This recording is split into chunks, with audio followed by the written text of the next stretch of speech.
Okay, so this episode of Kickin' It is brought to you by our new sponsor, Caldera Labs. Now, I've never been a big one for like using men's like moisturising creams and stuff like that, but since I've started using it is really, really beneficial. We've got a few different products from those guys. Obviously, you've got the base layer, just your standard moisturising cream to be used on the morning and the evening. This one for the shower, the clean slate, first thing on the morning when you shower.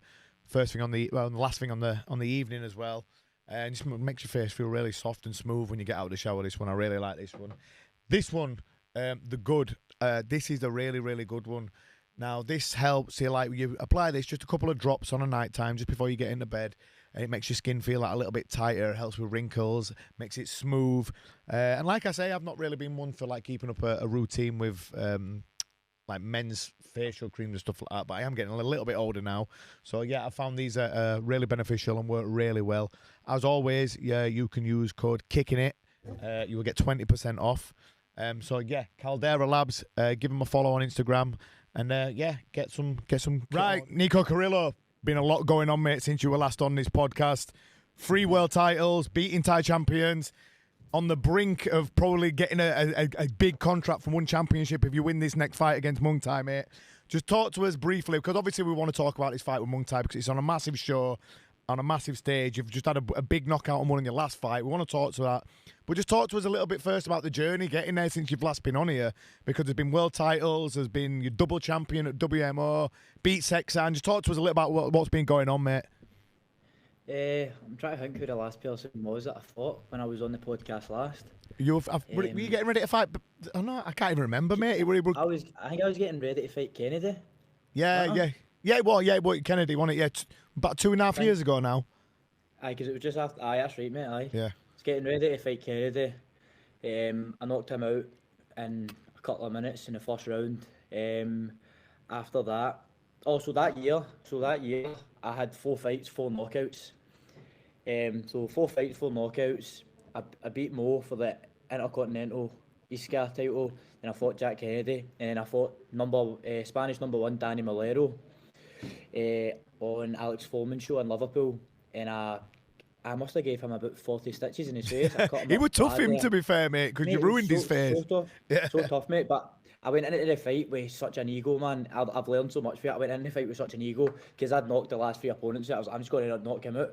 So I wasn't blocking any kicks or anything. I was just walking in, taking the kicks. I was like, no problem. But he actually kicked pretty hard. So, but I ended up stopping him with elbows. I was just trying to... It was a stupid fight. I would never fight like that again. But anyway, I won the WBC European title against him.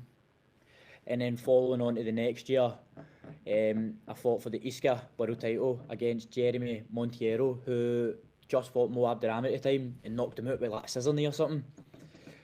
I beat him, and then 3 weeks later, I fought Sexan, and then I beat him. Yeah, well, listen, for anyone who's if you've been living under a rock, Sexan, Thai legend, mate.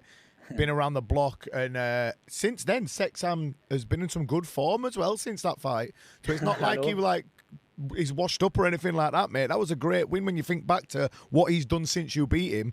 He's been on fucking absolute a rampage, hasn't he? Mate, exactly. I was there when he fought and won for the first time. Seeing him getting that 50k bonus, man. Honestly, bring a tear to a glass eye, mate. Nobody deserves it more than him. He's fought for pennies his full life, mate. And then in that one fight, he got paid more in that one fight than he's had in 300 fights combined. Yeah, so you know what? It would like you just said, it was great to see that then, because as well, like someone posted on in COVID what he got actually paid, and it ended up he got paid something like 25,000 baht for one of the fights in COVID, and then I thought, well, he's going to be splitting that with the gym as well. How the fuck this is disgraceful, really. So to see him on there winning these bonuses like all the time now, it's great. So me and JP actually have a good relationship with Sexan now. He actually FaceTimes us and stuff. Yeah, nice. So we've actually asked, see his manager for that one championship, 50k bonus. Mate, he got to keep every penny of it. Oh, brilliant. The manager didn't take 8.5 of him. What were it like fighting him then? Because obviously when you're getting prepped to go over into a fight like that against a legend, what did that feel like?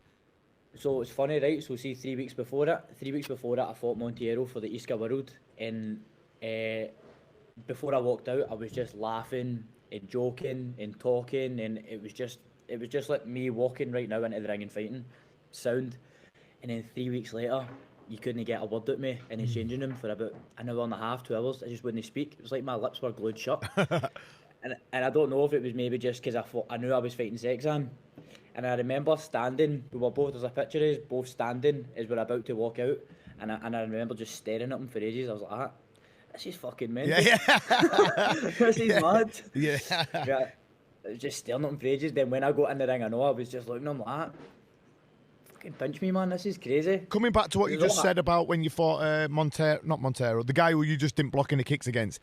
You actually fought technically very well against Sector, didn't you? Because a lot of people weren't sure if it was just going to be an absolute Sexan crazy style war. But he was trying to get you to do that.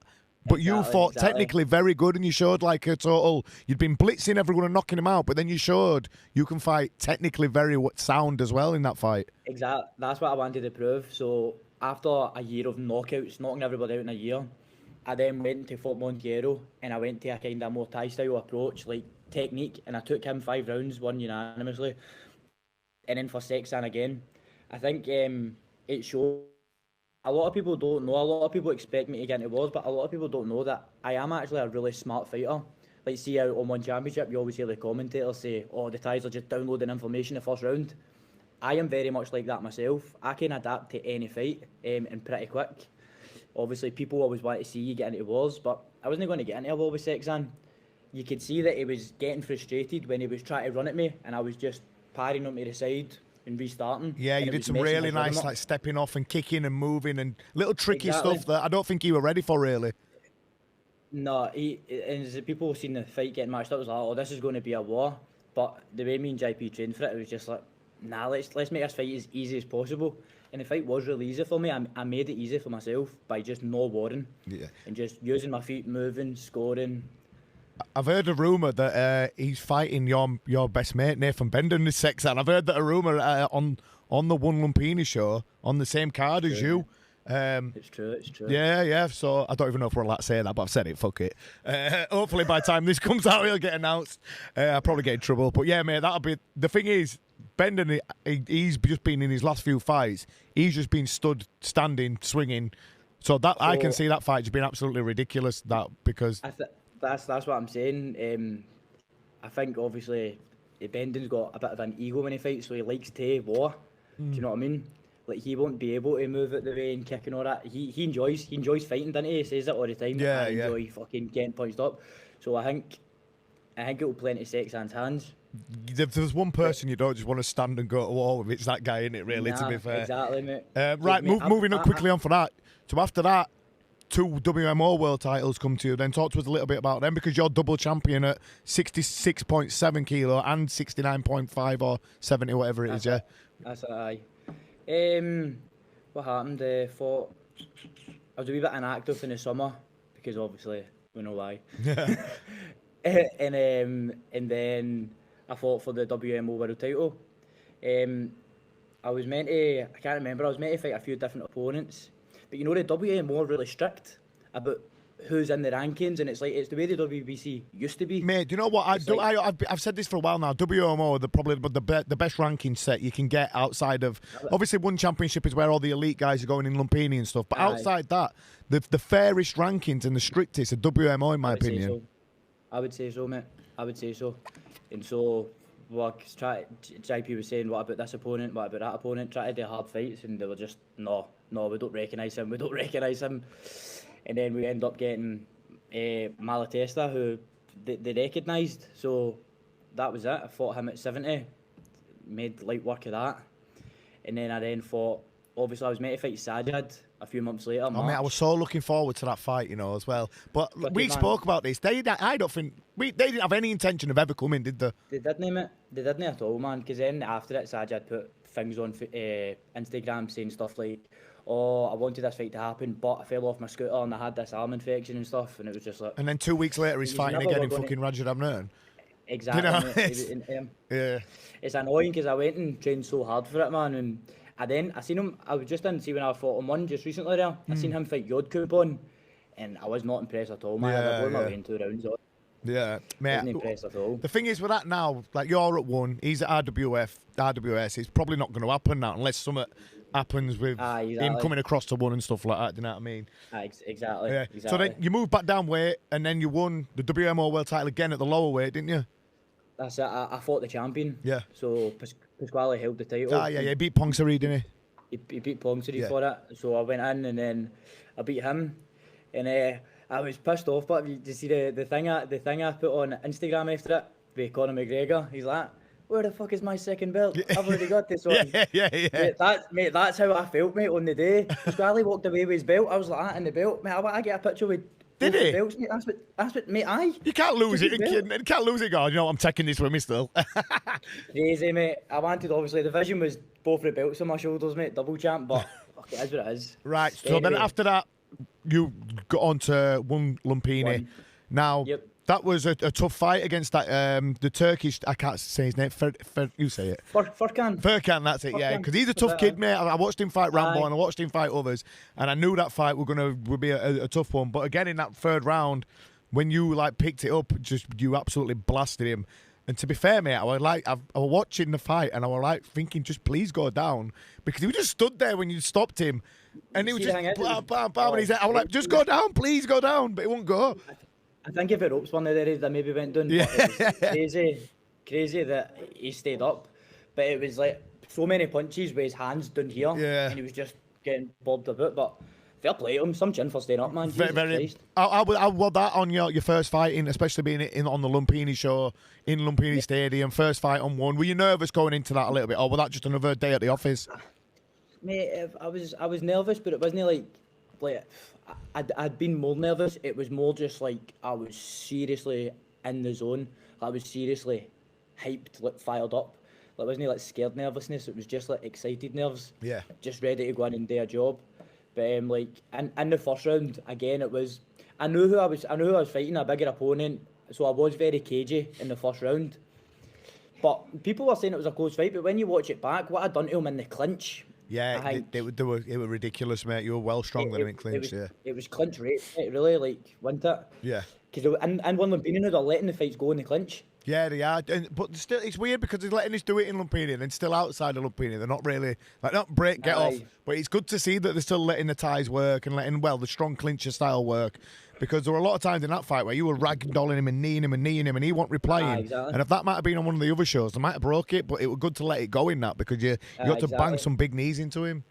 Massive knees, it was tough. And what I was saying as well, see when I was throwing my 1-2s into the elbows and stuff, I was hitting him clean in the face, and then his reply to that would just be getting back in my face. Yeah.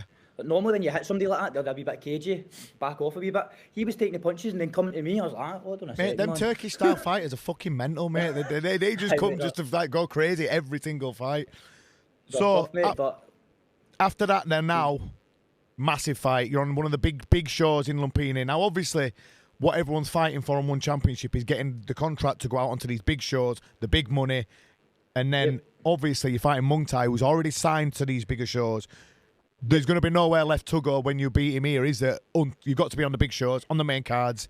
Is that how you see it going if you win this fight?